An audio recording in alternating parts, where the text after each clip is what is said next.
had to make sure I wasn't dreaming when he said what he said. So, but I'm here, of course, joined with Nick Bodkins of the Bodkins Show. Nick.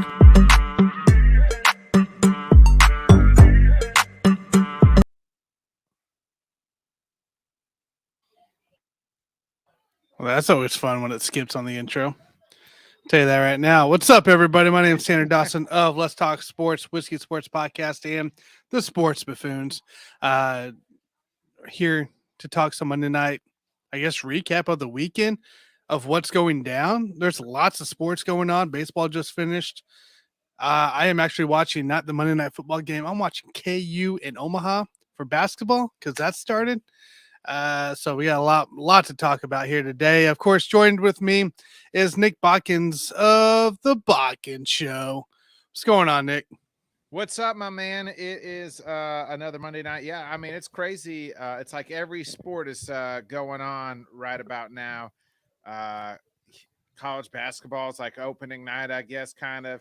All 32 NBA teams are playing right now because tomorrow it's off due to voting, I guess. And it's free on NBA TV. So, I didn't know that. Well, not that I'd watch it right now, but yeah. So, I mean, every sport is going on other than baseball, which just wrapped up, I guess. I mean, so here we are. MLS too. I think LA. What are they? The LA Galaxy. I don't know. I don't follow soccer, but they won.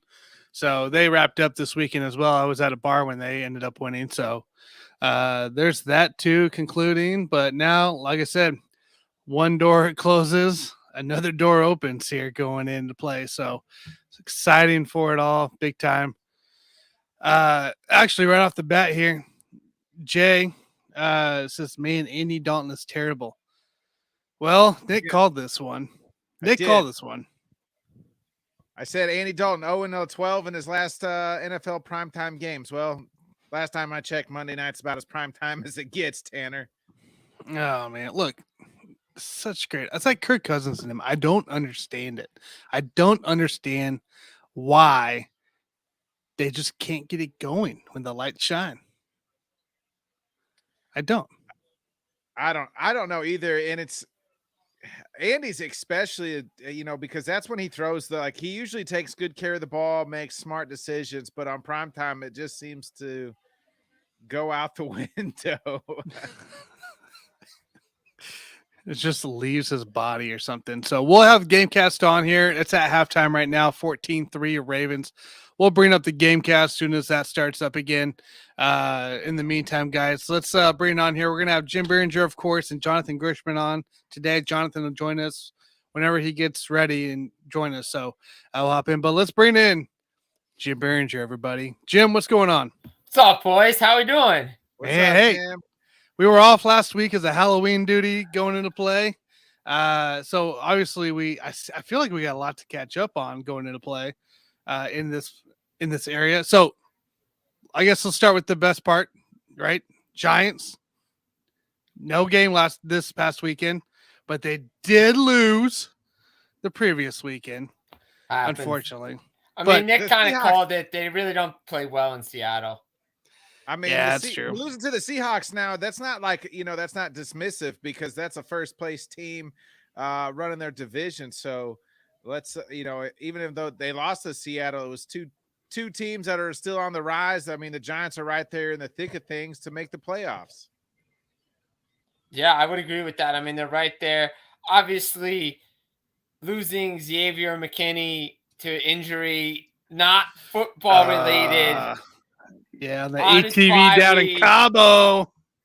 In Cabo on the ATV does not help matters. He'll probably be out 4 weeks. That's the diagnosis. That really is a blow to that defense that has been playing so well. And, that's just a tough loss. Again, the injuries are starting to pile up for the Giants, especially O-line with Neal. Again, they need a wide receiver badly so they could throw the football. But again, no bye week, no game. They were on a bye, so that's a good thing. So they didn't lose, but they've been playing well this year, definitely exceeding expectations, right in the playoff hunt. And, you got to love what you're seeing. Again, the big thing for me is getting a wide receiver because eventually, as you saw with Seattle, they kind of stopped Barkley. They kind of stopped Jones running the football. They're trying to make guys pass. That's going to be a lot of teams' MO going forward. You're going to try to make Daniel Jones beat you through the air, and I just don't know if the Giants have the weapons to do it. No, we kind of see it in their losses, right? Basically, if the other team gets up over 20 points, it's trouble for the Giants because they just can't compete. They can play defense all day long, but as soon as that other team strikes that 20 plus, it's almost like it's game over for this Giants team. Yeah, I would agree with that 100%. I mean, we've seen, obviously they got to keep it to like 13. That's about it. That's about the limits. 13 to 19. Keep it in that range. Exactly, and they're fine. And they're fine because their defense will keep them in any game, and they'll be in the fourth quarter, and it's going to be, they'll grind these games out. It's going to be ugly. Every win they have has been ugly. Even though the teams they should have beat killed them, they didn't. But hey, you know what? It's not like their winning streak was going to last forever, unfortunately. But you come back off the bye. Let's see what game plan they have. Who's healthier? Obviously McKinney's a loss, but let's see what they can do and go forward and try to start getting some wins together because the division, Dallas, the way they're playing, Philly obviously up there. And the Commanders are at the bottom, so they really don't have to worry about that. But I mean, you still got to put some wins together, get that wild card spot because this team has a chance to make the playoffs. Is there? You said they need a receiver. I mean, is there an OBJ possible reunion? Is that being talked about? I mean, you kind of somewhat see it in the headlines, but I mean, you're close. It's in his list. There. Is it New York coming? OBJ reunion. That's the only option at receiver, really. To what I mean? Like that's the guy, right? Like who else are they gonna go get? The trade deadline's passed. Yeah, I mean they got Darius Toney out of there, went to Kansas City, and they didn't Antonio get Brown's a free agent. Yeah, I mean you can get Antonio Brown, but I mean look, there's definitely been reports out there that the Giants have contacted Odell Beckham Jr. and I think if for as much time as they need him, they don't need to sign him. It's got to be just a year contract for the rest of the year. It gives the Giants a target. It gives Daniel Jones a target to open up the field. They have guys that can move the chains, but they don't have a deep threat. When OBJ's there, there's a deep threat. And then it opens up the running game and it opens up the rest of the receivers to catch football. And I think that's the key for them because, as I said before, might sound like a broken record. You stop Barkley, you stop Jones. What else are they going to do? Exactly. Now, OBJ came out, and I believe came out and said that he's looking for a multi-year deal. So he's going to sign with somebody that's going to give him a 2+ year deal. I don't think any team's giving him a 2+ year deal. And his list is what? The Packers, the Bills are definitely on it. I would cross off. I'm OBJ. I'm crossing off the Packers at least this year, right? Like, you're trying to catch a ring. You're trying to make the postseason. Cross the Packers off. Like they ain't making the playoffs this year. Now, maybe if he does sign the multi-year deal, like, hey, come in, get your feet wet, and then next year we hit the running. So I think you're looking at Bills, Giants, Cowboys. Maybe can we throw a wild card in there? Maybe Bucks. Yeah, I can see that. Man, I don't know. I mean, that hasn't really been talked about. I feel like they're more than an OBJ away. The Bucks offense, I mean, gosh, it looks broken. Yeah, it does look broken down there. It's rough. Speaking of broken, I mean, we got to talk about the story of the day, and that's Frank Reich getting fired by the Colts here. And then out of nowhere, hey, we're not even going to hire a guy that's on our staff. We're bringing in Jeff Saturday. The consultant for the Colts. ESPN analyst, former center, Peyton Manning center for all them years.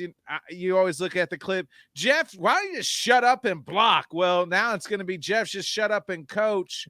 Either one of you guys, what's your guys' thoughts? I wasn't surprised Frank Reich got fired because that was the writing was on the wall. You might as well do it now and figure it out. But this Jeff Saturday is kind of unprecedented. I've never seen a team pick a guy mid-season, like not have any inclination in the house and be like, you're our new head coach? Oh, okay. I want to take this one from the top because we're going to go into learning time with Jim right now. Okay? I knew it was coming. I saw something about hockey in this one. So go okay, ahead. so this is the exact scenario you're playing out that happened in Montreal with Martin St. Louis last year. Okay.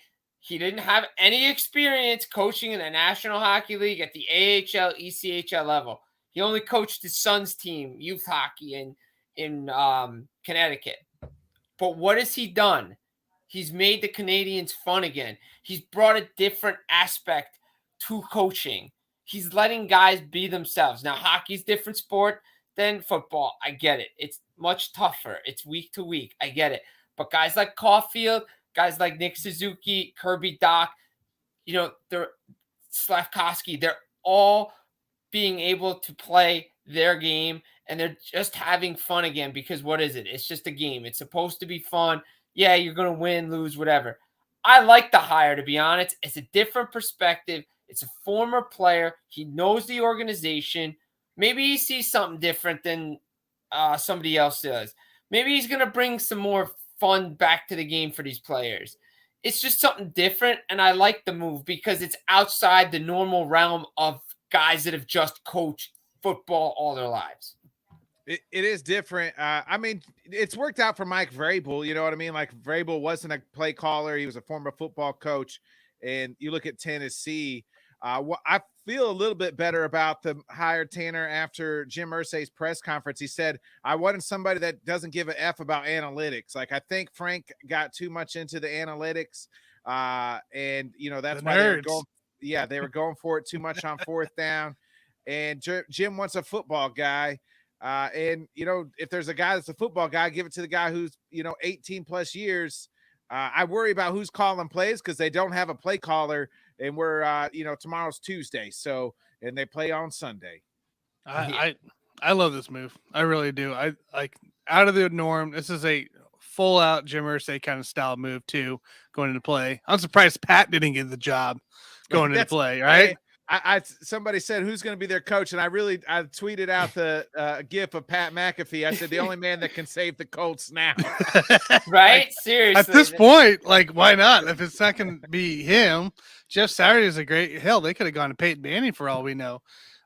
Jeff Saturday, he's stayed within the game. Had the hit with ESPN for a while, do the shows and stuff, being the consultant for the Colts. He was staying in the game, so it's not like he's completely just coming out of the Little League, coaching the leagues like Phillip Rivers is or anything, or high school football.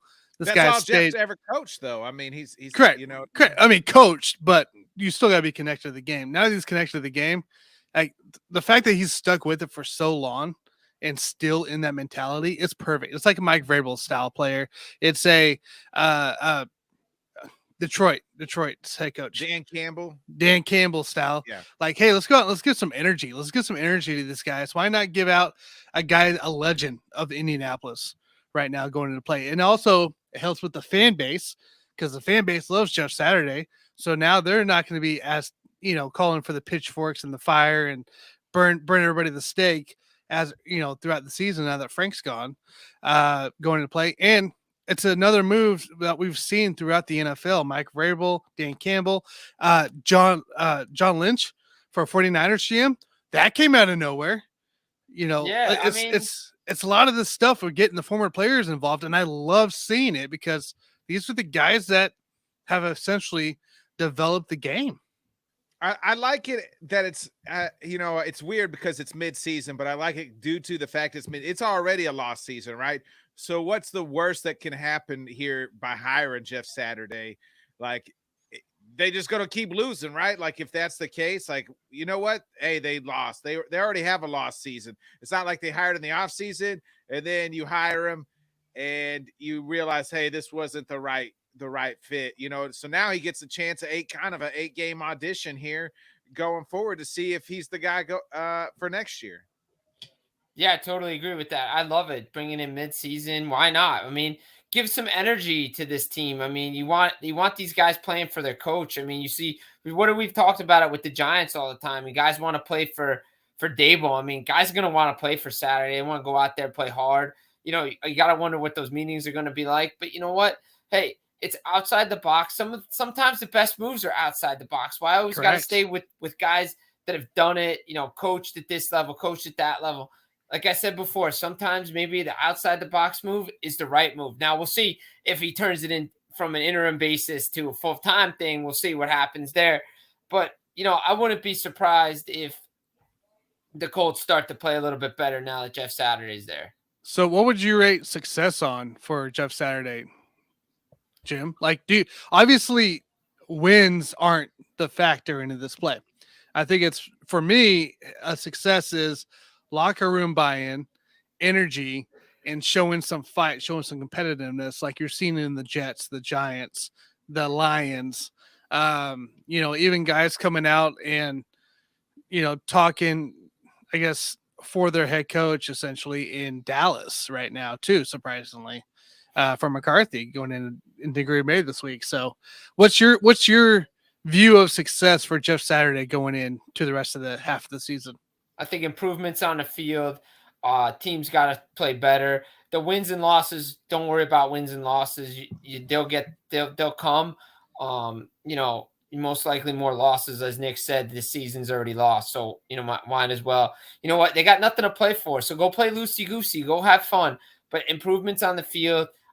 You know, let's see the energy, what the locker room vibe is, what their mentality is when they take the field. Because right now, let's be honest, they go down, they stay down. Maybe now they go down, maybe they start to make a comeback now that Jeff Saturday's there, because he knows what to look for and how to make the adjustments and tell guys how to pick guys up. So I think that's the big thing for me. If they get some wins along the way, great dandy. Great and dandy. If they don't, so what? But if the team improves, that's the most important. I fully agree with you there. Now they are sticking with Sam. Jeff already announced that they are sticking with Sam going forward for right now. I like that move. Why not? And Alan coming in. What's up, Alan? Thanks for coming in. Appreciate you. He says, with Saturday coming in, his first focus is likely the O-line. It's got to be. That O-line was supposed to be so good. It was literally last year was the best offensive line in all of football. And now this year it looks just bad, just awful. They can't get nothing going. Jonathan Taylor looks like a shell, like he can't stay healthy. And that's why they had to go to Sam, because Sam's a little bit more mobile than, you know, the rock that is Matt Ryan. Yeah, the little rock then next to Matt Ryan, the big rock, because that's what it looked like to me. Granted, he didn't even have time to think back there either against that defense. So it's, I don't know, man.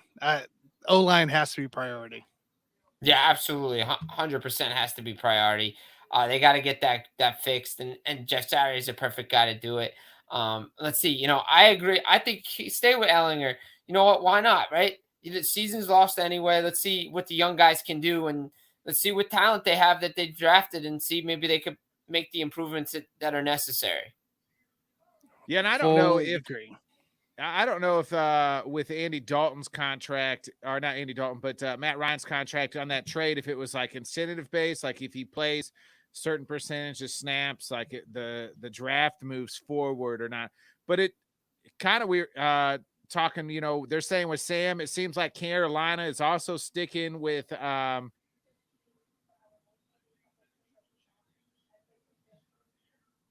we just lose? I think we lost Nate. Yeah, that's what I was like. I think we lost him, right? Yeah, I know where he's going. So he was going into the whole Carolina stick with PJ Walker. Yeah, PJ Walker there on a short week, though. On a short week, and that's why. And not going back to Baker Mayfield. Yeah, Baker's healthy. Sam Darnold looks healthy. They said he's healthy. Sam Darnold's back, but they don't want to go to a short week without a starter that's been the last 2 weeks going in Thursday against the Falcons. A pretty huge game for both teams going to play on Thursday. I guess I agree with it. You know, you had a really bad Bengals game. Like you couldn't get any worse than allowing one guy 5 touchdowns. So no, that was horrible. I mean, look, I mean, Joe Mixon is great, but I mean, 5 touchdowns. Whoever had him in fantasy had a day. So I did have him. Hey, this is how bad of luck I have all fantasy season, boys. I had Joe Mixon on my fantasy team go for 50 points, and I still lost. What? The guy I was going against had Justin Fields, who had 45 plus points, plus Austin Eckler, who had another 30-point game. So all Joe Mixon's 50-point day for me, all for naught. I still lost. So there's that. Yes. Wow. Yes. Wow. Fantasy gods have not been kind to me this year. Damn, man, that stinks. That's rough. Look, I'm not okay. They were due for a blowout. Okay, Carolina was due to get rocked at some point, and it just so happened to be the Bengals team that ended up getting rocked the previous week. That came out on fire and mad and everything going into play. And Joe Mixon looked great. Defense looked horrible for Carolina. They couldn't get a running game going. It wasn't. It was just one of those days where you kind of just shoot away at halftime and say, you know what, we'll try again next week, guys. We got a Thursday night game against the Falcons. We got to worry about now. Yeah, exactly. Division game. We'll throw away this one right now. Yeah. Hey, you know what? We were due. Yeah, we were due. Oh, by the way, now that you put this up, did you see Justin Tucker hitting kicking balls from the opposite 40? 70-yarder, yeah. 70, just incredible. He hit 71 or something like that. I saw. Or maybe no, I think that was in Washington. Washington, he was hitting 70 and 71. Like it was still room for another yard or two. Right. He was hitting before, and that was Washington. Tonight. Yeah. And before the game tonight, he was smoking a 70-yarder. Oh, within the dome, I bet you he could smoke it from 75. That was ridiculous. I saw highlights. I'm like, geez, this guy's killing it right now. One of the best kicker out there. Yeah. The best. Would you? And I think he's got the best leg of maybe at least probably we're all roughly around the same age, probably of our lifetime. Would you put him ahead of Adam Vinatieri? Because Adam Vinatieri just clutch, but I know he's clutch. But the clutch gene for Vinatieri and in the brightest moments kicked some game winners. Yeah, I mean Vinatieri with the clutch gene for sure. I mean, what is it? Janikowski for Oakland Raiders. He was a monster with the kicks too. Yeah, he had a great leg. Janikowski, yeah. I mean, even like guys like Morton Anderson in his prime and stuff like that. They were great. Gary Anderson, great to watch. But I just don't think there has been a talent like Justin Tucker as in kickers come into play. A guy that at 99 point something field goal percentage going into a couple weeks ago when he missed his first field goal in like what years it seems like. That's usually how it goes for him. He misses it. Like somebody will bring up the stat, boom, he misses it, and it's exactly. And then he goes on like another 5 years. He hasn't missed a kick or something. And then some random 35-yarder comes around, and he just accidentally boots it to the right a little bit. Yeah, it's insane. Jim, I got to ask you some learning time questions here. All right, let's go. Let's do it. What is going on with the Pittsburgh Penguins? 7 losses in a row. What's the problem there? And can they figure this out? I mean, the hockey season we know is that like a major thing? 7 losses in a row. Can they rebound and still turn this thing around? It's very tough because you only get so many losing streaks throughout the year. Especially more than 4 games, especially with the Penguins are doing seven losses in a row, not picking up points. That's very, very tough. 7 losses regulation, very tough for them to come out of this, especially with teams in that division playing so well. Carolina, the Rangers, the Islanders, and of course the New Jersey Devils playing so well. But the thing is for me is defensively, the Penguins team is just not good. Dates back to last year in the playoffs against the Rangers, blowing multiple goal leads. When you have a series, you're trying to clinch it. You're not doing it. Tristan Jarry, to me, I'm not sold on him. Same with Casey DeSmith. And when you try to bring back everybody, just take one more kick at the can. Maybe sometimes you realize that you've messed up somewhere, and depth scoring and defense. They had to move out John Marino, who's now in New Jersey. He was one of their shutdown defensemen. He could stop anybody anywhere. The dynamic of this team has changed. Yes, they've had mediocre defenses in the past, especially when they won the Cup. but they were able to gel and put it together. When you have guys like Crosby and Getzel and Rust out there that are known for playing good defense and blowing leads and giving up goals to Seattle late, there's something going on there with this team. I mean, the Penguins haven't lost 7 games in a row since Crosby's rookie season, and which was 05-06 because of the lockout. So, I mean, think about how long that's been since the Penguins have done this. So it's not good in Pittsburgh right now. Now, it all can change. You know, they put some wins together, as we saw in Toronto. Then you're back in it. But it's very, very difficult to rebound after losing 7 games in a row. Hey, real quick, I'm going to bring in Jonathan Grishman with Learning Time with Jim. Jonathan, what's up, man? How's it going, guys? What's going on? Good, man. Hey, glad you're able to join here. We're in the middle of Learning Time with Jim. We just started a little hockey. So if you're with Nick and I, then you can help learn with us. I enjoy a little bit of hockey every now and then. We don't get it much down here in the South. So, I get a chance to kind of, pick it up a little bit or watch a little bit. I'll sit down and enjoy a game here and there. There you go. Absolutely. I mean, down south, you got, I believe like Tampa, Carolina Hurricanes, Panthers. Those are some good teams right now down south, especially Tampa Bay. They're playing well. Nikita Kucherov on fire, 10-game point streak. He's got 19 points over those 10 games. So look out. The 3-time defending Eastern Conference champions are just lurking in the weeds and getting ready for April, and it's a long ways away, but that's how they like it. Oh man! Hey, I got to ask you here, Jim. Yeah. Last time you and I talked, the New Jersey Devils were not anywhere near the first place. Nope. 9-3 with a 6-game win streak. Yep. 13+ differential. What changed in the last 2 weeks? As Lindy Ruff said, and as the players said, they got pissed off. And they got mad at themselves, and they got mad at the way that they came out to start the year because they put so much work into training camp, so much work in the exhibition. Defensively, things were just not working for them. They're getting quality goaltending, playing good defensive hockey, and they're getting timely goals. When you got a leader like Nico Hischier in there, saying having the right mindset, setting the mentality for the season. They're not out of any game. The championship mindset that you need to win. Look what they did against Edmonton last week in that Western Canada road trip, down 3-1. You come back. Those are the games. Those character wins. You pick up points now. That's what's going to get you ready for the playoffs. You're up 3-1 against Calgary. You blow that lead and you win in overtime. Gutsy performances like that, you get timely saves. And that's the big thing the Devils didn't have last year. You go through 7 goalies. Guys were injured. You don't get the save. They're getting timely saves now, scoring on the power play. Things are turning around. 6 in a row, 7 of 8. That's the difference. A couple of weeks, when they lose to Washington, maybe that turns into 3 or 4. Maybe when they're down 3-1 to Edmonton, all right, we're just going to blow it in.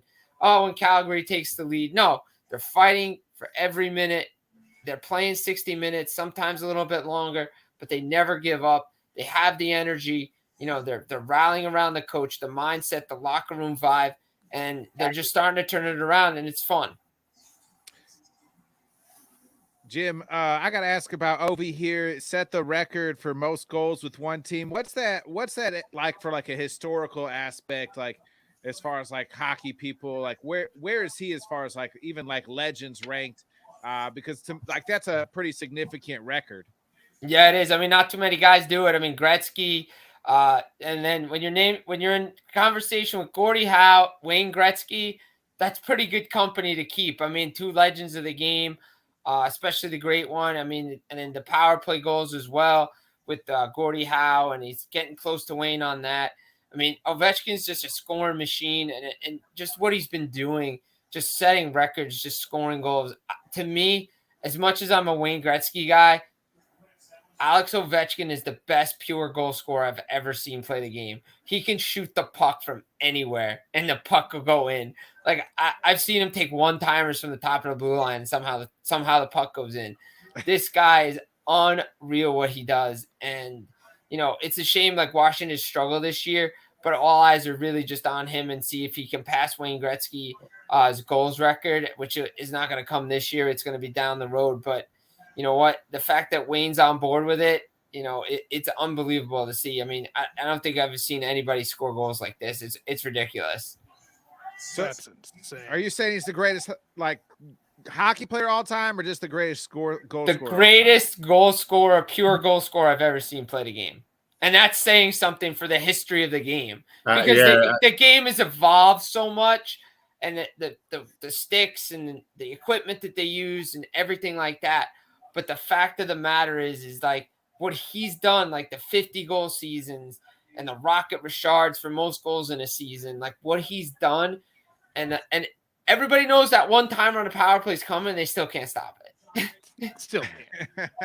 Unbelievable. So we got a lot of Philadelphia podcasters for the Let's Talk Sports here. I know a lot of them like to cover the Flyers here. The Flyers are 6-3 currently.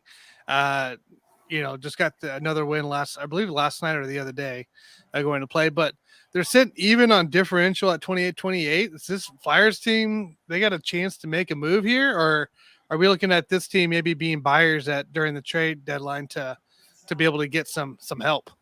Yeah, I mean, it's a tough read on Philly right now because, new coach John Tortorella. But one thing I will say is they're never out of any game. They're playing really good defensively. And if you don't play a certain way for John Tortorella, you're going to get benched. Travis Konechny found that out. Kevin Hayes found that out. Even in tight games, he'll bench you. It doesn't matter if you're not playing up to his standard. And, his training camps are legendary. They just skate. They get physical, you get physical. You're not going to get outworked. And that's what the Flyers are doing right now. They're getting timely saves by Carter Hart. I mean, it feels like Carter Hart's going to have to make like 48, 50 saves a game for the Flyers to win. But Sandstrom's done well. But again, it's sometimes on back-to-backs and stuff. But you know what? They have goal scoring. Once maybe they get the guys come back from injury, they may be able to sustain this. It's going to be tough, though, because that division is just so good right now. So, John, I got a question for you. Yeah. I'm a novice hockey fan or whatnot, but who's a surprise team that that's going to come out of nowhere this year? And I don't know if maybe this has already been asked or whatnot, but who's the surprise team? I know you have some of the top teams that usually year in and year out. Tampa Bay always is in competition with it. You have some of these best teams, but who's the team that that is going to surprise this season, both in the East and the West? To me, I mean, look, I could be biased to say New Jersey because a lot of people didn't expect them to be this year. And to be frank, nobody really knew what to expect. Everybody expected them to be better. Definitely surprising to the top. I think Detroit definitely took a step in the right direction for me in the Eastern Conference.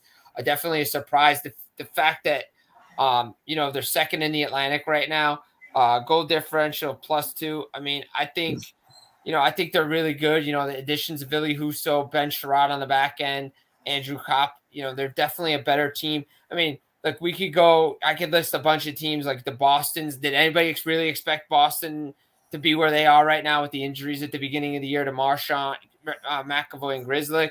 They're sitting at first place. But, I mean, to me, I think Detroit, where they're sitting, I think that's a good pick. Obviously, we can, obviously pick Boston too. Out west, Seattle, to me, is a surprise. The fact that second in the Pacific, they're scoring goals, 4 wins in a row. They're getting goaltending from Martin Jones. Vegas is Vegas. I mean, everybody expected Vegas to be good this year because their team was healthier. And Mark Stone and Jack Eichel are putting pucks in the net. But did anybody expect Seattle to make this step and be in a playoff spot right now? I mean, again, still early, but they're playing better hockey. They're playing team hockey. And I think it makes the divisions better when the bottom teams are more competitive because now races aren't going to be over in January. Right. Like we saw in the East last year when 8 teams had 100 points. Yeah, the West came down to the final few games, but last year the East was over in January.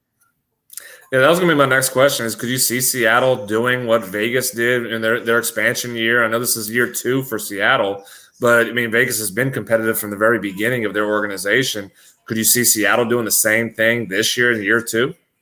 I think they can get to the playoffs for sure. I don't know if we're going to ever see a Vegas-type run again in your first year. You rattle off win after win after win. Your goalies go down. You go through different goalies. You make it all the way to the Stanley Cup final. And they just ran out of gas and played a very, very good Washington team. But I think Seattle can definitely get to the playoffs this year for sure. I like what what they've seen. I've done. They're getting scoring, and when you have a guy like Oliver Bjorkstrand who has 1 goal on 46 shots, eventually he's going to start scoring. So when he does, the team's only going to get better. I think they just have to maybe shore up their goaltending a little bit, but I think they could sustain this in another very good division. Oh wow, Nick, you got any more? No, I'm good on that. I just with Jonathan on, I was just thinking, Jonathan, you got to be flying high after what LSU did to Bama, disrupting the college football playoffs. I was kind of hoping to see maybe Alabama win. I wanted to see what would happen if Georgia beat Tennessee like they did, and then had Alabama beat Georgia. Now we'll never really know what they would have done with those 3 SEC one-loss teams, but because your LSU took out Bama, and Bama won't be sniffing anywhere close to the playoffs now. You're not wanting to see the first 2-loss college football playoff team in LSU? You don't want to see that? We were the first. Hey, give you a little history lesson.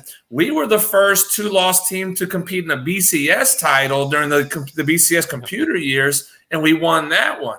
Now you don't want to see a 2-loss team in the college football team at LSU, the Fighting Brian Kellys? I mean, come on. Fighting Brian Kelly's. I'm trying to give you this. Hey, Jonathan, I'm trying to give you props, and then you got to come at me with they're gonna make the playoffs. Come on, man. I'm over here trying to build shit up here. Have you seen the schedule? We have Arkansas. Arkansas just lost to Liberty. Yeah, Arkansas has been downhill since halfway through the season. Then we have UAB after that at home, and then we finish with Texas A&M. So we're in the SEC championship. Yeah, you're going to play. I'm agreeing with the SEC championship. But then we beat Georgia.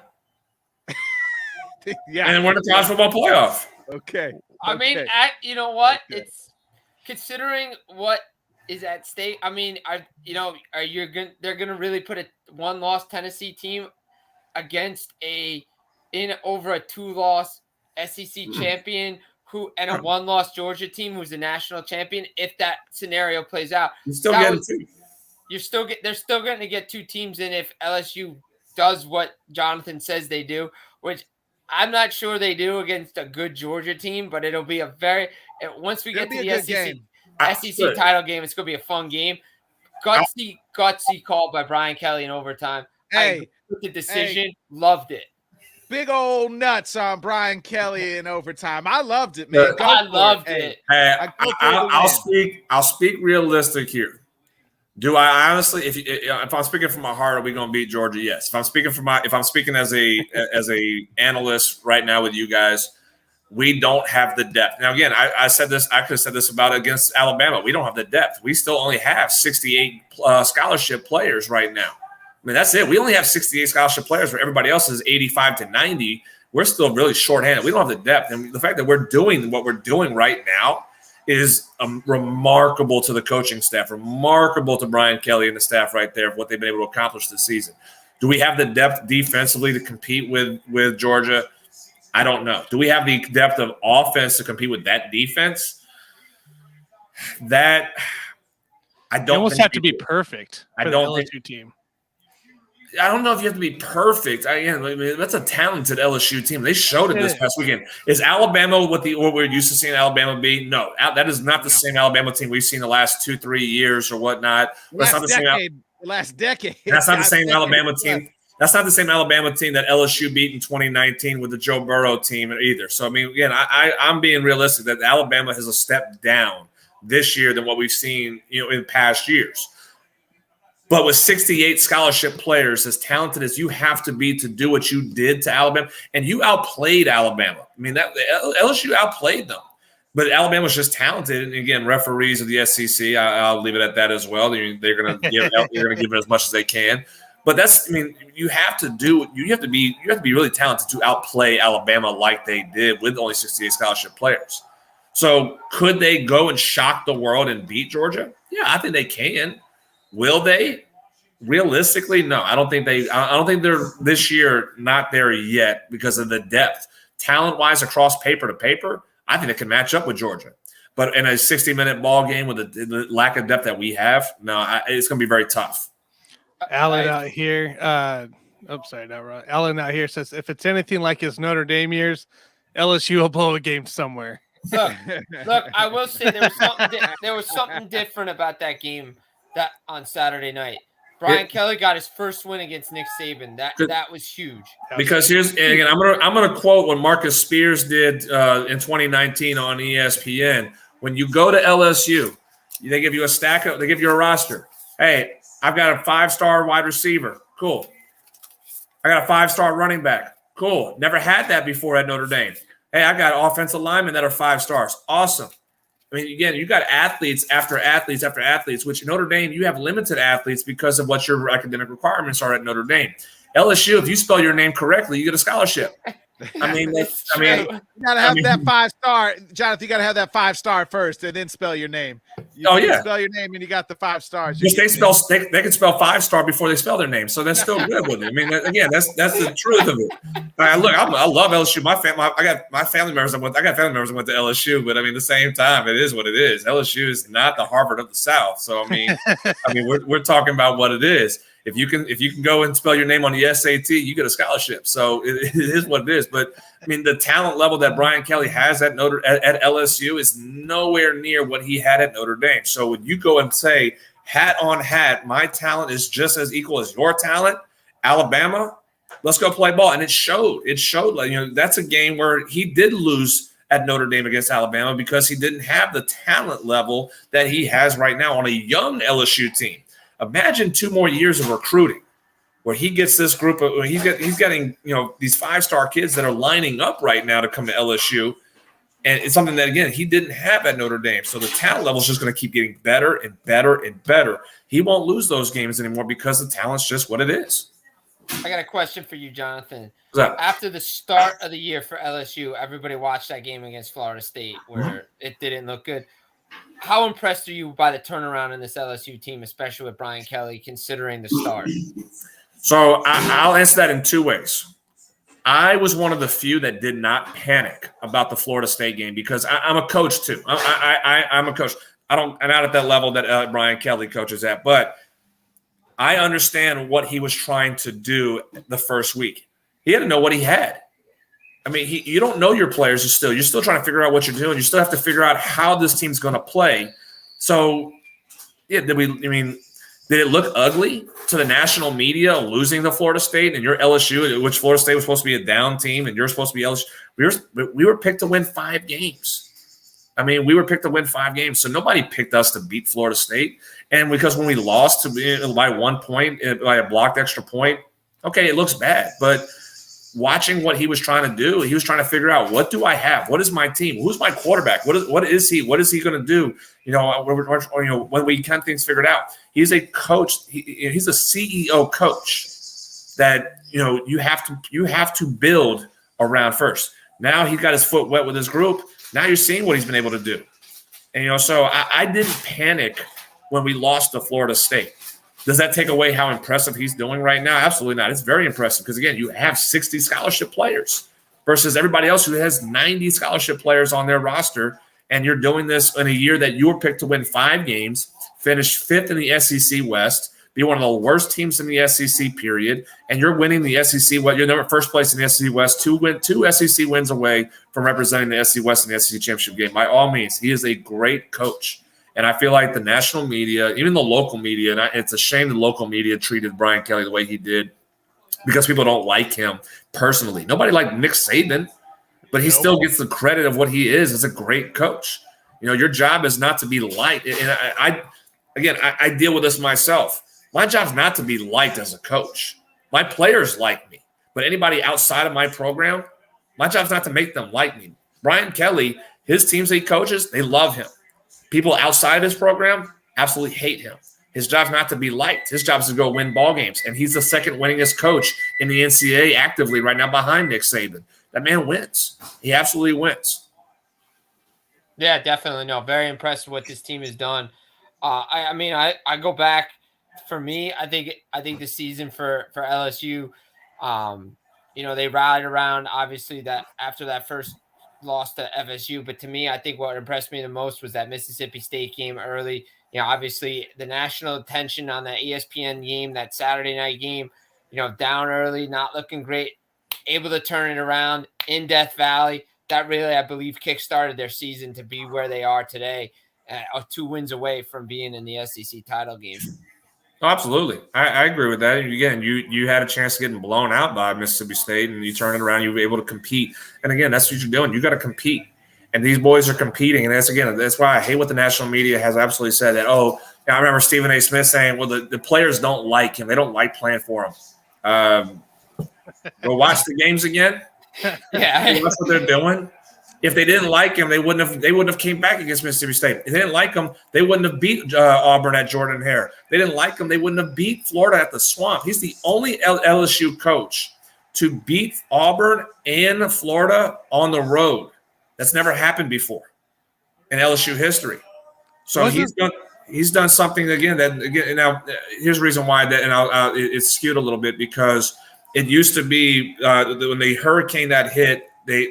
Florida, they changed the schedule where it was Auburn at home, Florida on the road. That's what it used to be. But when the hurricane hit a few years ago, and they had to move the game to Baton Rouge, that changed the schedule completely to where you have Auburn and Florida at home at the same time and on the road same time. So again, skewed because it's never happened that way with the schedule, but it's still impressive to do. If you're someone who knows the SEC, going to Jordan-Hare, I don't care how bad Auburn is.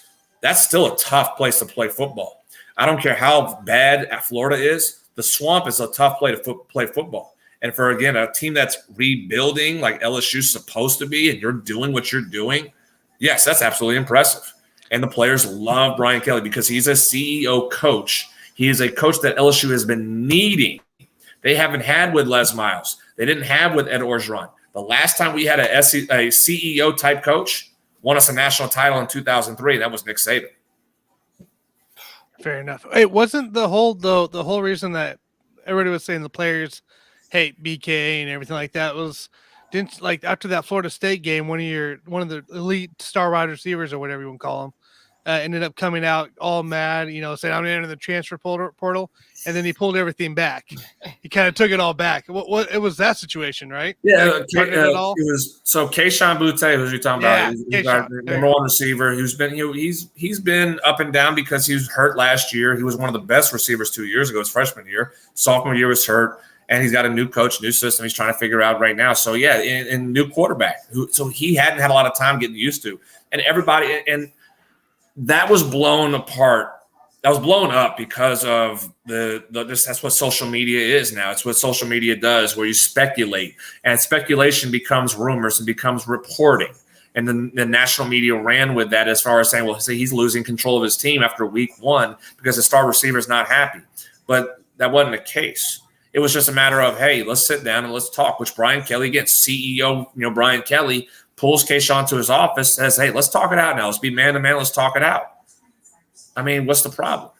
And they figured it out. They talked it out. He's been, Butte bought into it. Keyshawn bought into the program. And you see him make one of the biggest blocks against the Alabama in the Alabama game, freeing up Jaden Daniels to score the tying touchdown, or the touchdown that led to the go-ahead 2-point conversion. That was his block. That doesn't seem like a guy who's just like, well, it's all about me, and I don't get my way, then I'm going to leave. He made that block, and he won, and he helped win that ball game. So it's the power of social media, which creates speculation, which the national media reports as. Yeah, I agree with that. One more from me before I got to get out of here, guys. Thanks again for having me here tonight. Always fun doing this, especially with the 4 boxes, talking football, hockey, everything. Gotta love it. Gotta love it. The 4 box. Obviously, tomorrow night, everybody's going to be watching to see the rankings, the next rankings. Do you see LSU making a big jump to be one of those 2 teams on the outside before the top 4 with their win over Alabama? I think they'll be 6. I don't think they'll be in the top 4 right now. Again, they do have 2 losses. So I think the committee is going to sit there and say we can't put them in the top 4 now, but they'll be in the top 6. And that's where you want to be as LSU because, again, you control your destiny. You beat Arkansas. You beat A&M. You play Georgia, and if you beat Georgia, no committee member is going to sit there and say, well, you're not deserving to be a number one seed or that's one of the top 4 teams because you have 2 losses. Well, you just beat the best team in college football in Georgia in the SEC championship, and you're in SEC and you're in the SEC. You're going to be in the top 4. So if you're 6, if you're LSU and you're 6, and I think even if you're 7, even if you're 7 again and you're behind Tennessee, if let's just say they put Tennessee 6, Oregon's 5, or I'm just kind of sitting there. You're still in a good position because at some point you're going to jump Tennessee. And I'm sorry, a win against Georgia in the championship is better than what Oregon could do in the Pac-12 championship.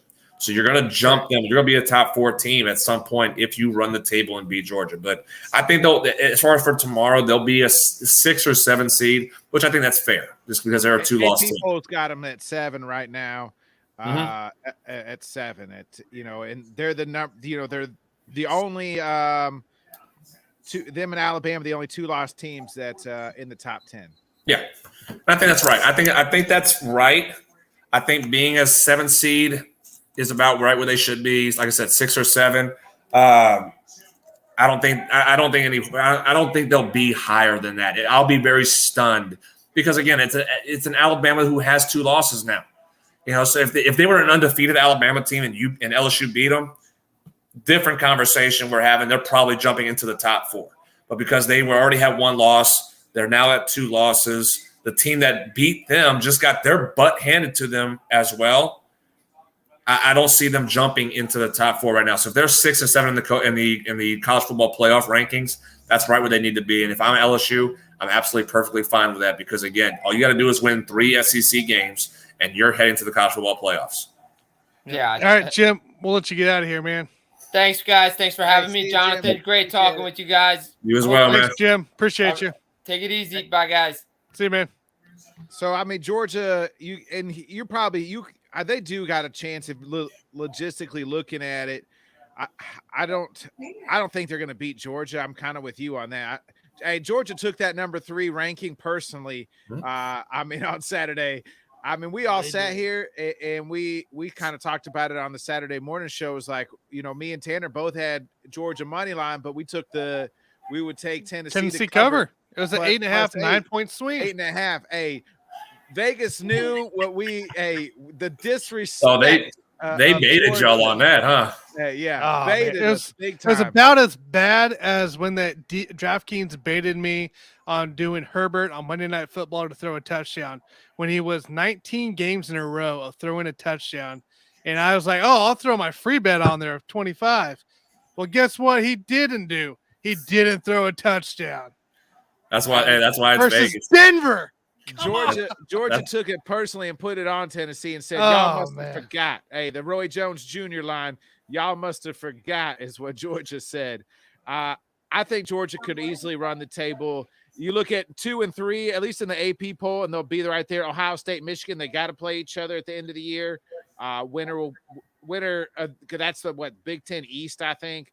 Yeah. Whoever wins that game will smash whoever's in the Big Ten West. Might be my Hawkeyes, and believe me, the Hawkeyes can't score more than 15 points. So it's like the Giants. Yes. TCU could easily run the table. They're still undefeated. And then you're getting into Tennessee with that 1 loss, and they have to hope Georgia wins out to maybe possibly get in and be like, our only loss is to Georgia in Georgia. I think we need to go down at least the top 7 to include LSU into this for this upcoming week here. Because they're at 6. Yeah. There's some good matches coming into play that some teams, even though, they've caused trouble for other teams. So like Tennessee has Missouri this week. Missouri caused trouble for Georgia a few weeks back. Missouri also beat South Carolina. They've also caused trouble on multiple other teams. Hung with Kentucky for a half. Yeah, Hunwood, Kentucky for a half. I mean, this Missouri team, if they can just keep consistent, they could cause trouble for that Tennessee team. I don't see that. I mean, again, Missouri is what it is. They're a pest to the top teams. Correct. Yes, but Correct. again, they are what they are. They're bottom part of the SEC. They've been that way since the beginning of joining the SEC. So will they bother Tennessee? Yeah, absolutely, they'll bother them. But Tennessee will pull away just because they're better. So I mean, Tennessee might be playing ticked off too. So Yeah, I mean, again, that's an angry Tennessee team that just got their butt whipped. They're gonna put it on Missouri to send a message. They have to now. They have to. You have to blow out teams if you're Tennessee to even give yourself a chance to be in a conversation after what happened to Georgia. Because again, that's the thing, and I think the committee members may start thinking a little bit more of, because as you go to the 12-team playoff here in the next couple of years or so, you got to look at it and say is we've already seen this team play a top team, and it didn't look good. What makes us want to see them play a top team again? And I think that conversation, it's the Notre Dame conversation. We've seen Notre Dame play top teams, and it's ugly. Do we want to see them do it again? And sometimes they win that game, but do we really want to see what that looks like in the college football playoff? Right. So if Tennessee already lost to Georgia, do we really want to see them do it again? Do we want to see them play Ohio State? I think or Michigan or Georgia. I don't necessarily think that's a good thing. I mean, again, Georgia's just that good, but when it comes down to it, I mean, Ohio State's a good program. Michigan's a good team. I mean, I don't know. I don't say unless Tennessee just absolutely destroys every team. That's the only way I think they have to look at it, is they have to sit there and say we are better than everybody else, just except Georgia. But I mean, hey, Georgia is one of the best teams in the country. And they can say, hey, we played them in Athens. You know what I mean? Like that's it's not like I always feel like that's always can be like, hey, we played them on the road. Give us a neutral site, or had they come to Tennessee, it might be a little different. But yeah, you play the Vegas card on that, because again, Vegas gives a home field advantage 3 points, right? Mm-hmm. Yeah. So again, I don't remember what the score was, but it wasn't even close all game. It was a 20-point difference at least. So I mean, you put them on neutral field, it's now 17. It's 14-point difference is what it swings to be. I mean, I don't know. I mean, it might be. Maybe we might see, because we saw that with LSU and Alabama years ago, where LSU and Alabama had the field goal kicking game in 2011. That LSU won it in Tuscaloosa. They played on a neutral field in the national championship game, and Alabama destroyed LSU. So maybe, I mean, you could see different arguments that are made that you could sit there for Tennessee and also against Tennessee. Me personally, I look at it and say, Tennessee, this is why I hated that game, because Alabama should not have been a national title game. I mean, I'm sorry. I'm speaking of my LSU heart at it. They lost to LSU. They should not have had a chance to play in the national title game. Tennessee lost to Georgia. That's it. If you're not I look at it as the top 2 teams in the SEC.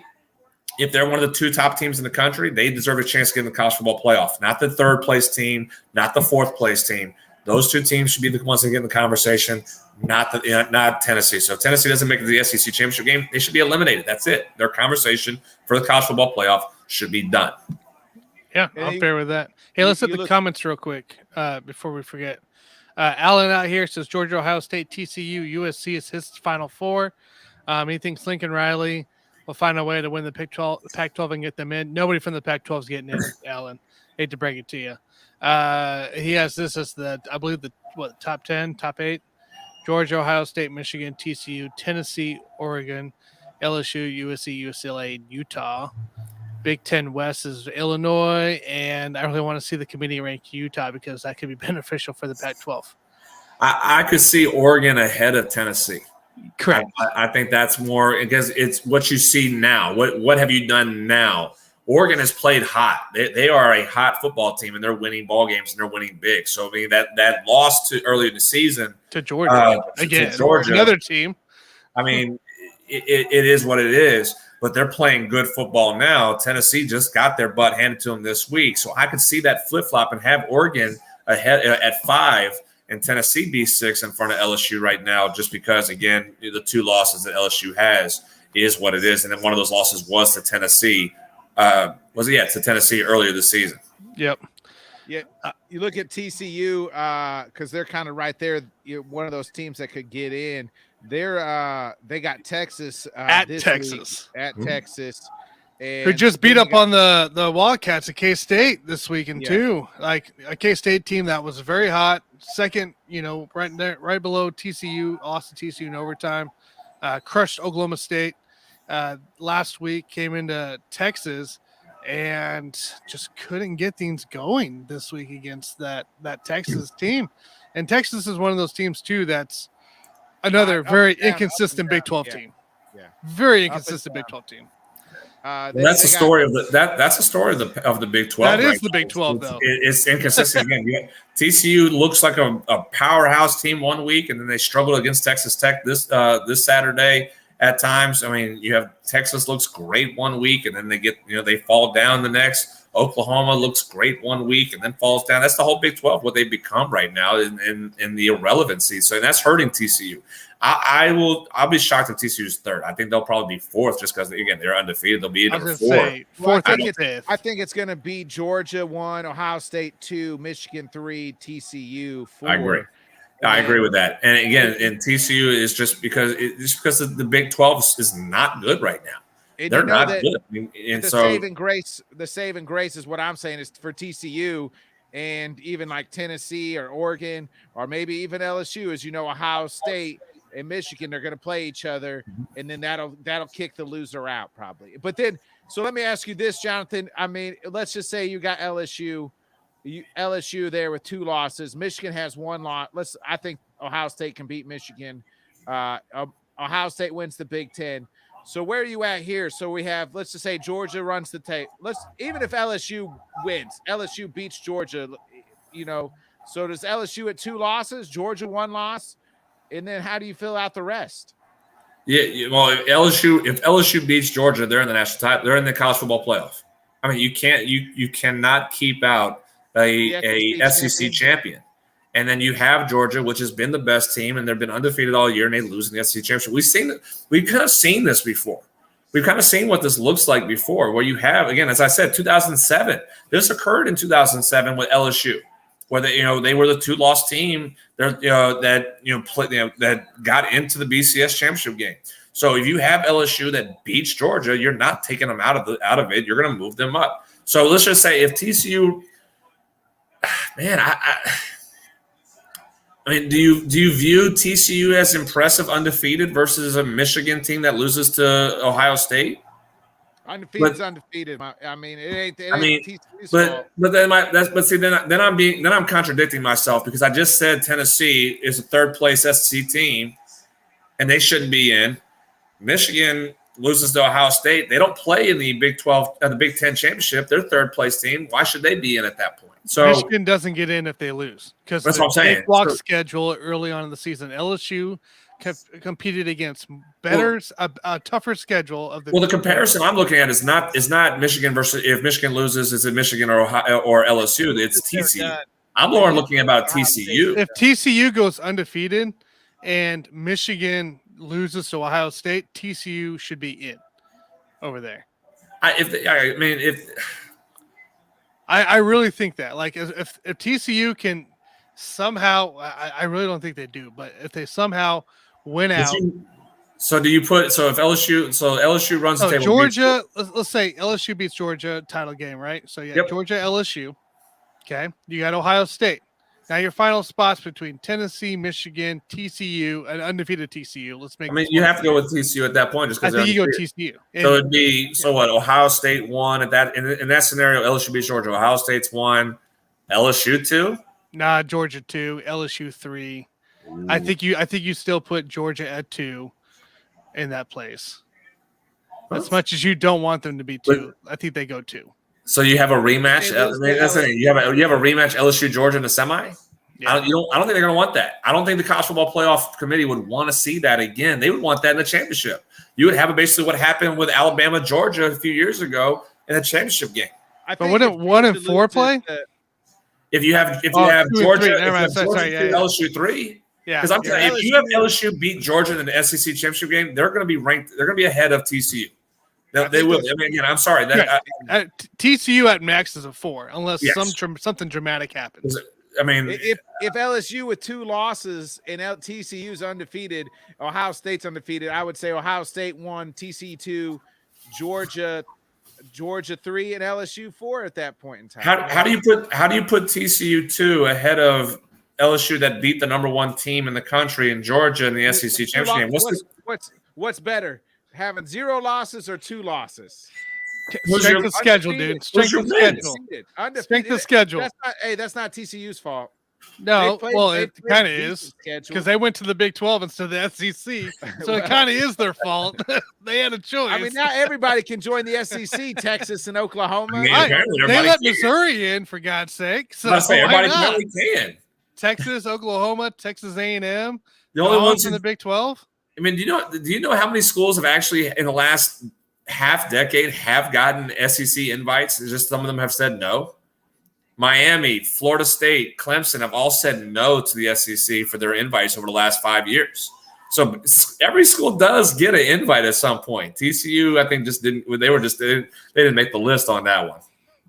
But I mean, Big 12 was like, hey, we lost like 6 we had- people. Come on But I'm in. saying though, we've had this conversation in the past that strength of schedule does matter. It does And matter. your conference matters. That's why Pac-12 is not even getting conversation of getting into the college football playoff because their conference has not done anything against worthy opponents. TCU's undefeated. Hey, give them credit for that. They're undefeated. But their conference is not as what the SEC is. You're not playing the number 1 or 2 or 3 or 4 or 5 team in the country every other week. LSU and Georgia and Bama and Tennessee have. So I would, if LSU runs the table, beats Georgia, my top 4 would be Ohio State 1. I'd put LSU 2. I'll give TCU 3. Georgia, who just lost, I'll put them at 4. Because again, I don't see the committee wanting. No way. I don't see the committee wanting a rematch, from between Georgia and LSU in the semifinal. I don't see that actually happening because we saw again precedent of that with Alabama and Georgia just recently over the last few years. We just saw that happen.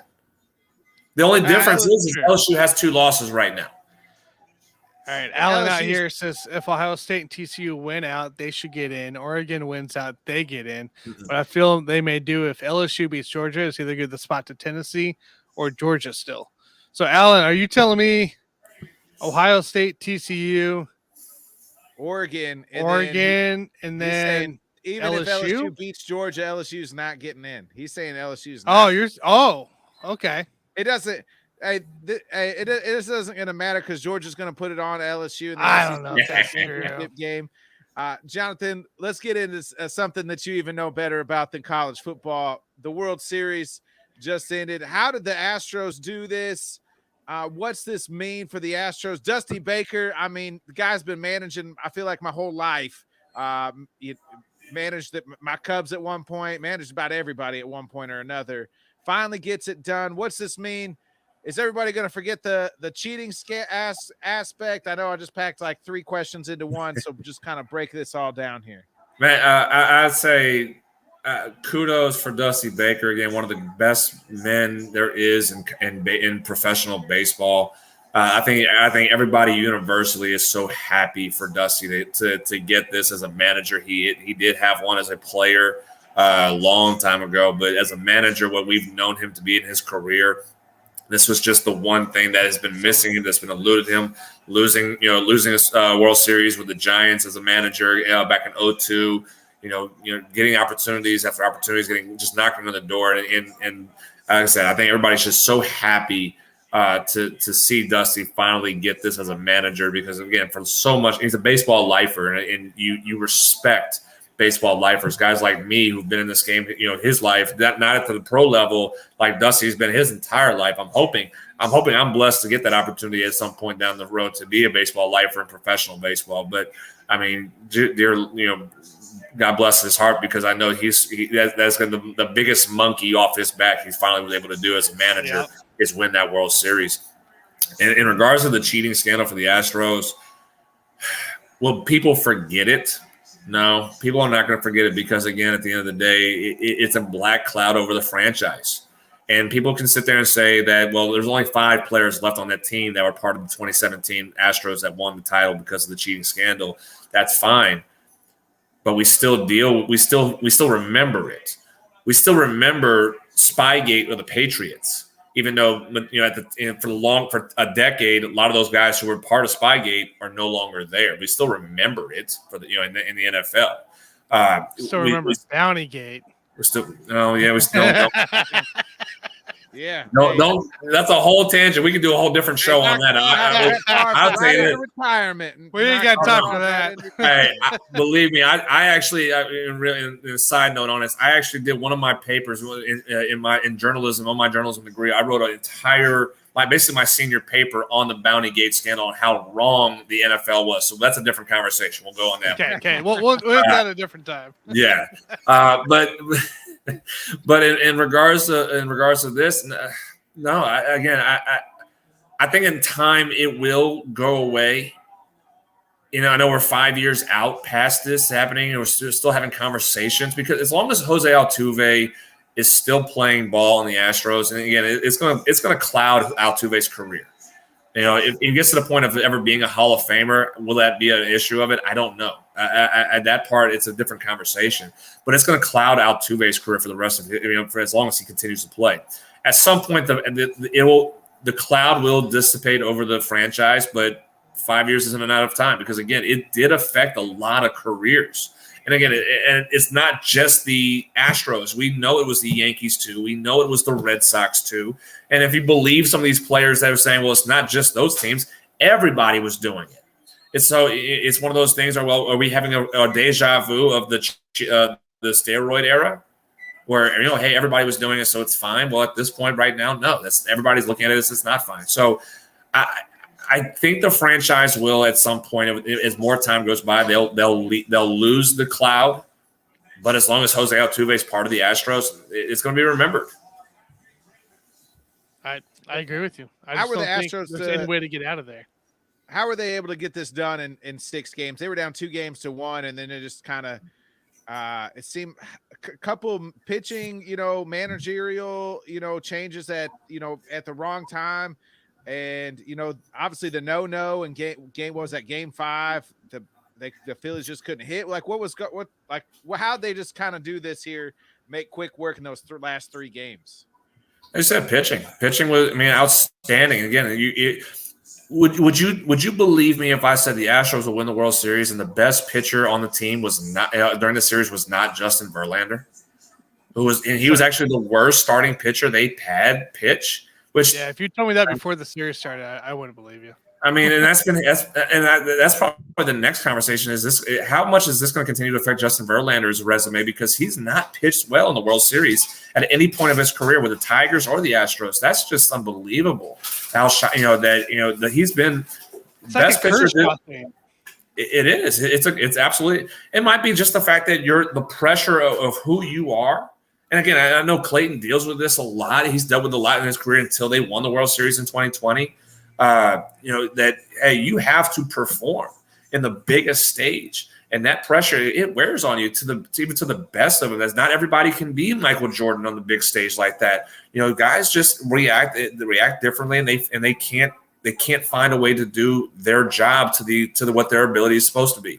But when you have pitchers like Framber Valdez, and he's been lights out all season. Again, I statistically, he's not the best pitcher because it was Verlander all season, but the most consistent pitcher in baseball all season with the most quality starts on his name was Framber Valdez. And he's not getting enough credit. He should get a lot more credit than what he had and what he's gotten so far, because when the Astros needed a game, that man stepped up and he pitched his butt off every time he got that ball on the mound. Then you get, like I say, oh goodness gracious, I'm blanking on the guy who threw the no-hitter in part of it. See, now I'm blanking. But when you get an outing like from him, that helps kind of regenerate your momentum after you gave up at a game where the Phillies hit 5 home runs off of you, and you Valdez. Yes, thank you. I'm sorry. You had a game where you gave up 5 home runs, and then you come back and say, well, hey, we're going to shut the door. We're going to go. So, it was just timely pitching from guys who have been doing it all season, not named Justin Verlander. And that was a difference. That was an absolute difference. It was the depth. And we kind of said that the depth of the Astros was going to be a factor, where the Phillies at some point, it was going to run out because their pitching relied on Aaron Nola and Zach Wheeler. They used Ranger Suarez at times, but he wasn't used as much as he was against the Braves. He wasn't used as much as he was against the Padres. and they didn't get an opportunity to have him pitch one more time because he was a very consistent pitcher for the Phillies as well. What Ranger was, but you relied on your two guys who they struggled at times against the Astros, and that hurts when you don't have your next guy be the one that gets the opportunity to step up, or your fourth guy, which they had a bullpen game, the fourth guy to be for the Phillies. So the depth of the Astros was the biggest factor, and it plays a factor all season. Is why the Astros were the best team in baseball. I truly believe the depth is the biggest key. I mean, we talked about it before the series started too, or even before the playoffs started, really, that Astros had the roster, had the longevity as basically to go the length. And the Phillies essentially did that five bomb game, and they ran out of steam. They just, as a team, not Kyle Schwarber, baby. Working. Schwarber was still hitting. Well, Schwarber was a monster, but outside of that, the team just ran out of steam. They couldn't keep up with those long games, those big run games, the 5-6 runs going into play. They just couldn't. It couldn't outlast the Houston Astros. Mm-hmm. Yeah, and pitching is what makes or breaks postseason play. You know, and that's why I always go back to last season because of my Braves. But the Braves had the depth to match the Astros last year in 2021. Again, and the Astros had the same depth. They were still a really good. It was basically the same team, just in different areas. That team was deep that Houston had last year. The Braves were able to match it depth for depth with not just their starting rotation, but the bullpen was able to match the depth that the Astros had, and the offense was able to match what they had as well. But the pitching was able to go step for step with Houston.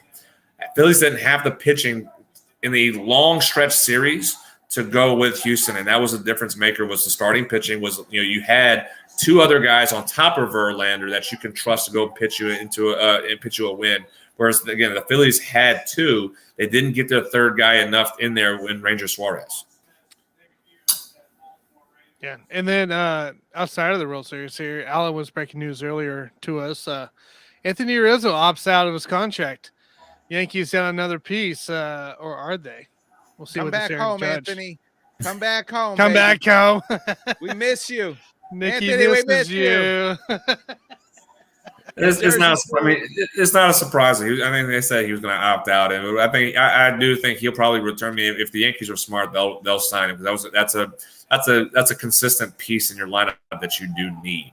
And again, consistency is what they're not having in New York. And again, as much as you praise guys like Aaron Judge and Giancarlo Stanton, Anthony Rizzo is a very good bat. He's a very consistent player in that lineup. That lineup changed when they added Anthony Rizzo last year for the Yankees. So I think that's somebody who probably will return to New York. As a Yankee hater, I hope he doesn't. I hope the Yankees crash and burn, and we don't have to see them in the postseason again. But more likely or not, we'll see Anthony Rizzo back in New York. It's my expectation. Great clubhouse guy. Just absolutely great clubhouse guy. Great story. Had cancer, beat cancer. I love, obviously, was the captain of the Cubs. Never should have left the Cubs, damn it, Jed. But anyway, I want to throw out some few names here because this is a huge free agent class, mainly at the shortstop position. It seems like who's who at shortstop is a free agent. I'm going to throw out some names. Jonathan, you tell me where you think they're going to go. Let's start out with Carlos Correa.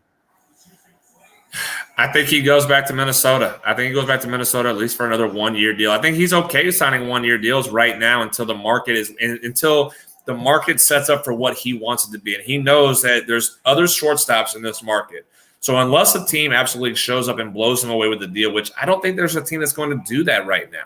So I think he's going to wait probably one more year where the market's more saturated for him to be the top guy and not have to compete in the market with the three others that are listed. I think that he's going to probably sign another 1-year deal. I think, and he's open to returning in Minnesota. I think that's where he'll fit in most. I agree. Trey Turner. Trey's going to be interesting because it also for Trey, and this is my opinion, it depends on what happens to Dansby. I could see Trey Turner going to Atlanta.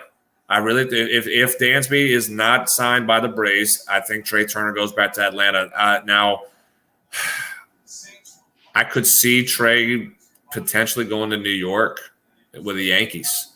I think that's an opportunity that you have somebody that the Yankees are needing as shortstop. They still are needing a shortstop to come in and be the guy that they haven't had since Derek Jeter.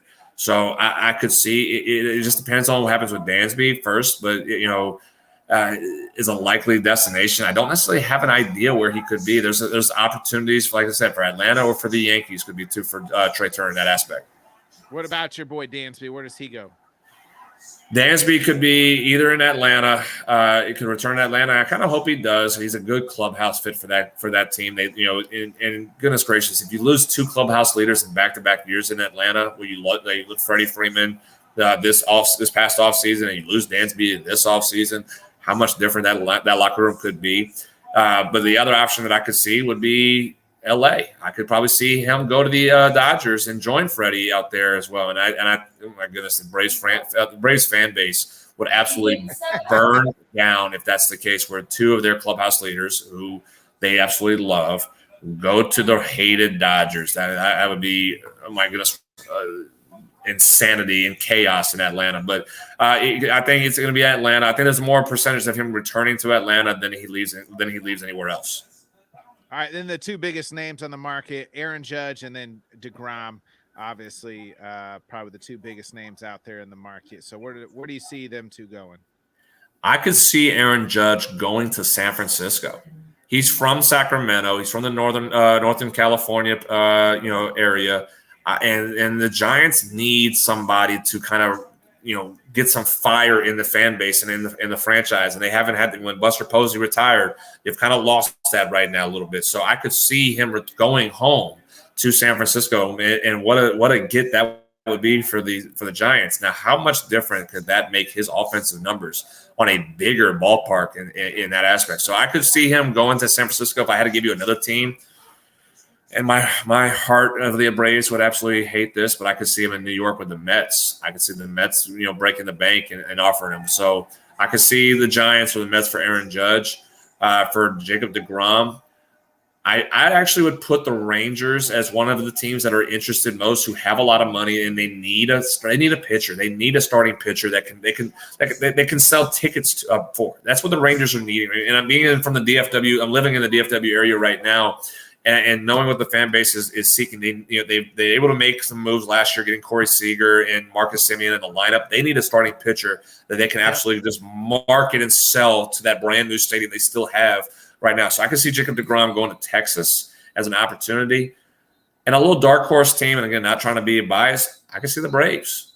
I can see the Braves because he's from the southern area. He's from Florida, and Florida boys do like Florida boys in MLB like playing in Georgia for the Braves. You see that a little bit here and there. So it depends on the money, which we already said. We already heard Alex Anthopoulos and the Braves organization say they're going to be a top 5 payroll team. They were, I think, number 11 in 2022. So that's 45 to $50 million they're willing to spend this offseason. That's a so Dansby, the starting shortstop is one.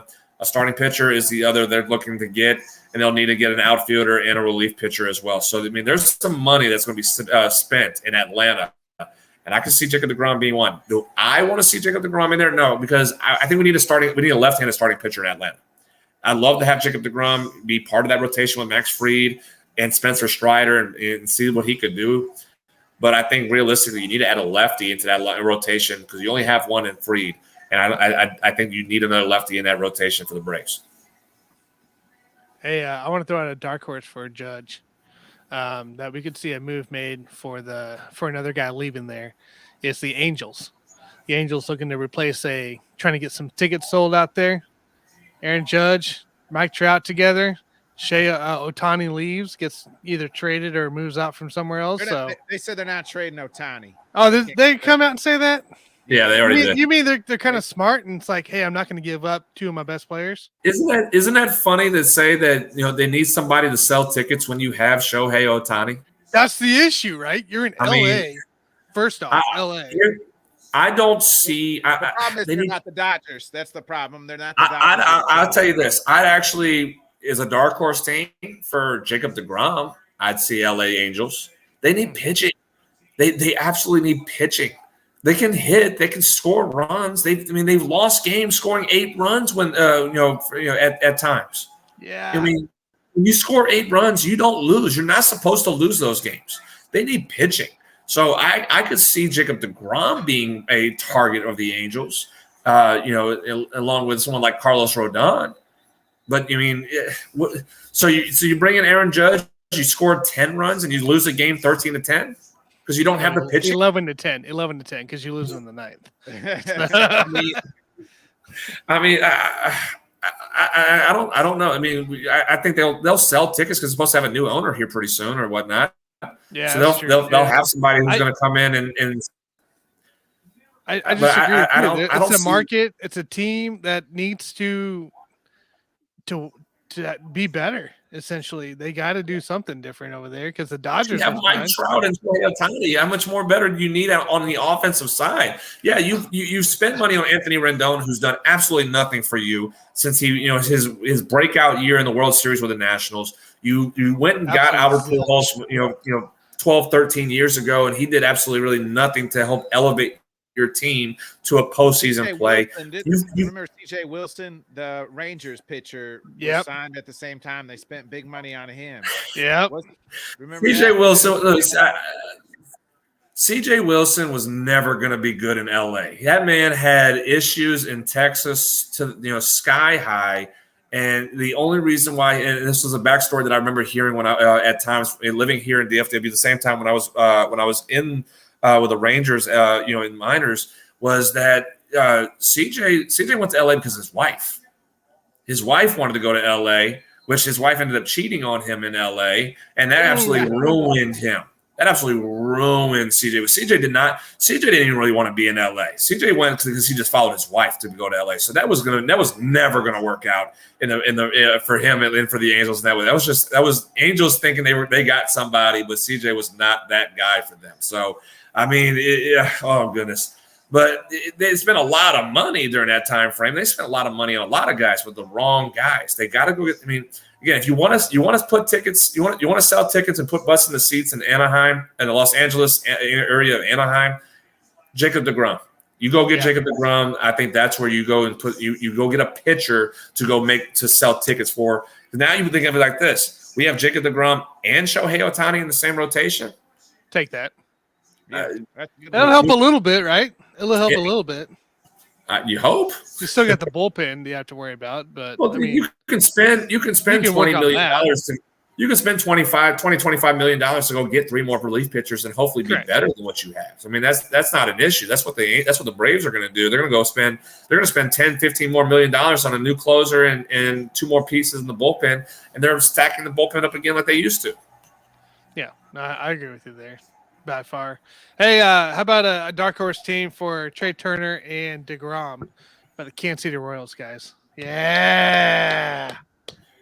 No. Pair deGrom was Zach Greinke? No, Zach Greinke's out. They want to bring him back. They want to bring him back. They said they're bringing him back. They said they're bringing him back in 2023. They said that. Did Dayton Moore come back? Did we sign Dayton Moore?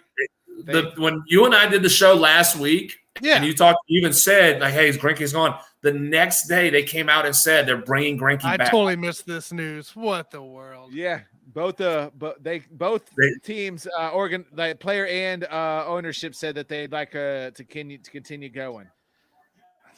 Sure, I guess Perry deGrom. I mean, what's that, year 20 with Zach Greinke? I mean, Zach Greinke been around, a long time. I mean, he's just padding his numbers to get his number retired for Kansas City. I mean, it's coming, right? I mean, he did the first 5-6 years or whatever, and now he's doing for the last couple before he retires. Get that jersey or get that name above there. Yeah, put his name above the water fountains. Yeah, we'll be fine. He'll be good.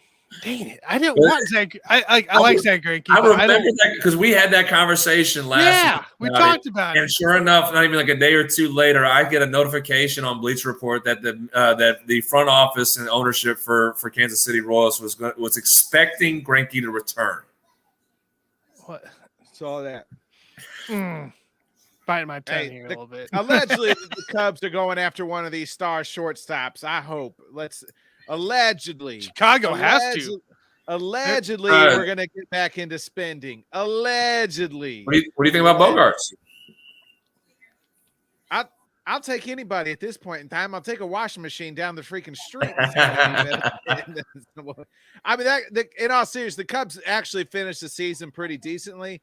I think they won. In the month of September, they were winning ball club. Like, the second half of the season, they played really well. Some nice young pieces. So let's go get a couple guys. We need a frontline starter, a number one, or a really good number two. And then we definitely need a shortstop, a big bat in the outfield, and some bullpen pieces. So, Aaron Judge, if you, come on, baby. I was say that's a Christmas list, not a grocery list there, man. Hey, Jonathan. Dear Santa. Winter meetings are coming around right there, right? And that's what you were sending to Santa Claus right there for Christmas for the Chicago Cubs. It's one of those lists that folds up at the top and then goes all the way 6 miles down the road. Let me open up pocketbooks, baby. Well, let me ask this: do you think David Ross lasts much longer in Chicago? I don't know, man. I think it's weird because it's like they're in this weird transition, right? Like they brought him in after the tail end of everybody, and they had some decent. They made the playoffs. They made the playoffs, and then last year was like we got to sell off, or 2021, I guess, and then this year's like, hey, our expectations aren't high. We're gonna still sell off some people, but also bring in, got a bunch of young guys. They turned it around the second half of the season. So I think the first half of the season, if they can continue that momentum, I think he could stick around. It's not like I think he's awful. I don't think he's a bad manager in games. And it seems like players like playing for him. I've definitely seen a lot worse managers in Chicago. So there's that. Well, I'm saying, he was part of the World Series team, so he's fan base, I'm sure, loves him in Chicago. Let's say he's not done a bad job as far as with the hand that he was dealt. That's exactly right. He's not managing teams that are expected to go win a division title right now. So what part is on him, and then what part is on the hand you said, the hand he's dealt? I feel like he's played the hand pretty well. But we've seen guys get fired for the same issues that the front office is, said, hey, we're gonna rebuild. We're gonna take 2-3 years to rebuild, and then everything by the third year, they're like, hey, we're gonna go in a different direction because we said we're gonna rebuild, but we're losing a whole lot more than what we thought we were gonna rebuild for and whatnot. So we're gonna change and go in a different direction. That's what the Rangers just did. Rangers were in a rebuild year. They had Scott Woodward. Scott Woodward didn't do a bad job. He just was a manager that was managing a bad team, and he gets fired in the middle of the season because, you're actually losing games in a rebuild? What? Yeah, next year will be the telltale year for David Ross. If they can't be – if it depends what they do in the offseason. Let's say they go out and get one of these short, big, huge shortstops that I'm praying that they get it, and they add a little bit, and if they can't finish at least 500, then I think he's probably gone. So how many wins have the Cubs had this year? Let me look it up. I don't know. A lot, a little to a lot. The Cubs win or wins. Yeah. 70. They were 74 and 88. Yeah. So let's just say you add Bogarts. How many wins does Bogarts get you? What's his WAR? Probably around 9 or so, 5 or 6. You finish 500. You could finish 500, right, with Bogarts. Finish somewhere around 500. You could with Bogarts if you add Bogarts in. Yeah, another pitcher maybe. So David Ross coaches. He manages the Cubs to a 500 record. He stays on for 2024. Yeah, probably. I'd give him at least another year. I hope so. Again, we're talking about good guys in baseball. David Ross is one of them. He's one of them. And again, guys are improving around him. We've seen Ian Happ improve this past year, had his best year, made the All-Star game, right? It's an interesting aspect of what we had this conversation a while back about how the structure of the business side has changed so much, because it used to be the general manager guy used to be the one that gets blamed first before the manager. We used to see general managers get fired before the managers do. And now Jed Hoyer. They're not. Jed Hoyer is Theo Epstein Jr. And Theo could burn literally Wrigley Field to the ground, and people would still love him. I'd probably still love him. I mean, again, well, of course. So you bring a world title to it. You bring a world title to a team that hadn't won one in over 100 years. I'm sure you can do it. And Jed is like Theo's son, right? I'm shocked they haven't built a Theo Epstein statue outside of Wrigley Field yet. Hey, they probably will one day. Hey, I said either Theo is God himself or he has made deals with the devil because of the Red Sox and the Cubs curses. So two curses. The man could probably walk on water. You know what I mean? Let him go to Cleveland, and he'll probably win a series there. But that's the thing I was thinking about. Is like, you know, when you're a general manager and you say, "Hey, we're going to rebuild." At what point is the question is, why are we rebuilding right now, though? Why, again, you know, what happened? Why is the question out to the general manager instead of the managers getting the blame of not winning during a rebuild? Correct. You know, why is the question not to the general managers now saying, why is your job not on the line because we're rebuilding? You know, Pittsburgh goes through manager after manager after manager as they've been rebuilding for 15 years. Why is the general manager not the one on the hot seat? The ownership, that's on ownership. That's the structure. That's what I'm saying. The structure of has changed so much in baseball that the general managers have so much more power than the managers themselves all of a sudden do. And that's what it throws me off, that we have given a free pass to the general managers when they're the ones who are structuring the teams. And they're the ones who are now making the decisions on who should play or not, because we've had that conversation as well, that we've seen that. Correct. Times. They're the ones who are sitting there saying, I want this guy playing here, and this is how we're going to do this. This is how you're going to coach, and this is how you're going to manage. This is what our numbers say. You're going to follow along what we do. Why is the emphasis not on the general managers and their jobs not on the line every 3 or 4 years because of teams having to rebuild instead of the managers? I have never understood how the structure has changed in Major League Baseball because of that. It's a great question, actually. Blame Billy Beane, I guess. You know?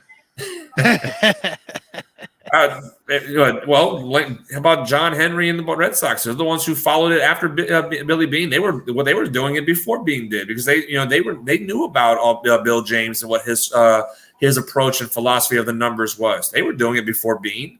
Beane made it more public, but the Red Sox were doing it, and they tried to hire Billy Beane. Yeah, they were trying to hire him. So then they hired Theo when they couldn't get Billy Beane. Yeah, so it goes back to Theo Epstein. So maybe it's Epstein's fault too. Hey, well, he's either, like I said, made deals with the devil, or he's God himself, my friend. And I'll never say a bad word of Theo Epstein. Amen there. All right, guys, let's wrap it up here. The Saints ended up losing to the Ravens 27-13. It is a what record there, Nick? Now it's 0-13 for Andy Dalton on prime for the Red Rocket. Gotcha. It's, man, come on. We ain't gonna talk about it. Yeah, we're gonna let this one be. LSU football. That's right. That's right. That's all we know right now. I mean, we're kind of back in those days right now where LSU football was the king of Louisiana, and the Saints were, and we were dealing that for over 20 years, and before Sean Payton made the Saints what they were for the last 15, 16 years. So we're used to Louisiana. LSU football's king. Saints are back down to number 2 right now, and for at least for hopefully not too much longer. And then there's the Pelicans. Yeah, then there's the Pelicans. There's Zion, baby. Zion. As long as he's healthy, they'll be fine. So, all right, guys, we're going to wrap this thing up here. Jonathan, appreciate joining us. Nick, always appreciate you joining me here on the show every Monday night, guys. We'll be back next week. What is next week's Monday night game? Commanders, Eagles. Great game. Ooh, we get to watch the Eagles. Maybe I'll reach out and get an Eagles guy on, too, for the show. We can have a discussion with him. So we'll see what I can do here. So anyways, guys, everybody have a fabulous week. Tune in to Let's Talk Sports here, because we got a lot more content coming into play this week. We got our check out our post-game show Monday night here with Bill, Connor, and the Man Cave guys coming into play. Check us out all week here. We're going to have fantasy football. We'll have hockey. We'll have ETC, you name it. So make sure you guys tune in there. Dan, hope you can still recover here. We're waiting on you to get back. So everybody have a great week. We'll catch you later. See you guys. Hey everybody, thanks for tuning in to the Buffoons and Bodkins show. Make sure you hit that bell, subscribe, and follow for more content. Swing over to the Bodkins show, subscribe and follow for him, and then also swing over to Let's Talk Sports Network and go subscribe to him because it's phenomenal for what he does, and there's a lot more to come on that channel between us as well. So